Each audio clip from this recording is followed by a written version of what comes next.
তো আজকে মা আর বাবার ইউনিভার্সিটি, সেই উপলক্ষে আজকে পুরি আর আলু ভাজা হবে।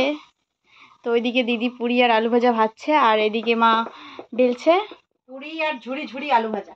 আজকে সকালবেলা হবে খাওয়া। আর রাত্রিবেলায় হবে কি? চিকেন বিরিয়ানি না মাটন বিরিয়ানি? মাটন বিরিয়ানি হবে। মাটন বিরিয়ানি, আলু সিদ্ধ ভাত। হুম, রাত্রিবেলায় হবে ভেন্ডি সিদ্ধ ভাত।